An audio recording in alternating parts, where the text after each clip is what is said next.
children at a Utah elementary school had their lunch trays snatched away from them before they could even eat. Salt Lake City school district officials say that their trays were snatched away from them because they had negative balances in their accounts, according to CNN. The students watched as tray after tray was taken away from them. They were feeling shameful, they were feeling hurt and embarrassed, and most importantly, hungry. The school officials justified this act by saying that they would never let a child go hungry. So they had each child receive a carton of milk and a piece of fruit. So, Susan Justice is on scene. Susan? Yes, John. I'm currently on scene at the Utah Elementary School, witnessing the drama firsthand now. No, tater tots. But it's tater tot day! And there you have it, folks. Can you explain why you're taking the food away from these children? Budget cuts have required us to cut back on a lot of things, and recently it's just been lunches. It's a harsh reality, but it's also a great teaching experience. Could you elaborate a little more as to how this is a great teaching experience? It is important for kids to learn how to manage money, and they can budget this by, going to school, learning, exercising, getting an education, and finding a job. This is the land of the free, after all. Everyone has the same opportunities. Do you think that some may view this as classism within the school system? There is no class system here. We are very compassionate because, we're meeting the basic needs of the food groups for these children. We have peanut butter, which is protein, the ketchup for the vegetables, and the fruit, for a little niceness there. The rest is up to them. There you have it, folks. That's the breaking news from the lunchroom. Now back to you, John.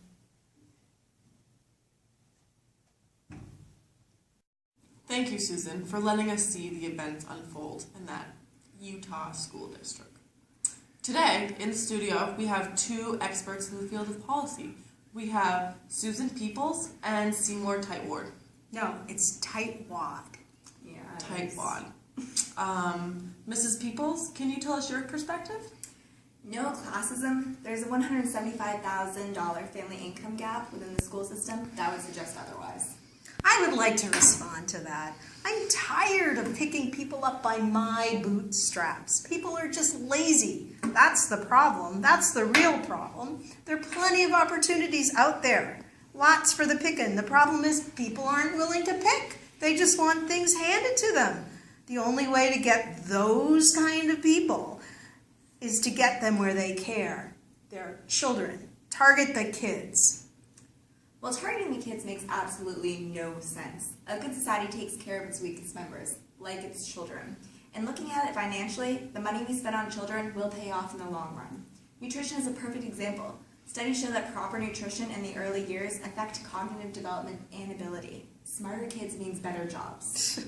I see it as survival of the fittest. If people can't afford to feed their kids, they shouldn't be having them. Maybe if we stopped feeding all these poor kids, we wouldn't have any more poor kids. Problem solved. Mr. Tightwad, I think we'll have to agree to disagree on this one. That was a great debate between Susan Peoples and Seymour Tightwad. Thank you so much. As you can see, there are significant inequalities in the school systems today. The biggest concern we are faced with are the disparities in resources between the classes in the United States. Those who are financially stable are able to provide for their school systems, while those who are not financially stable are at a disadvantage. As Susan explained, the wealthy families have continued to see growth in their income, while those who are at a lower percentage have hardly seen any change. Does this mean that children across the nation will no longer be getting taught for lunch anymore if their school cannot afford it? Or what about chicken patty sandwiches? Fajita Fridays? What in the world are parents supposed to pack their kids? This is too stressful to think about. Now, for a moment of zen. Oh, I love those tater tots. I can't get enough of them. Thank you.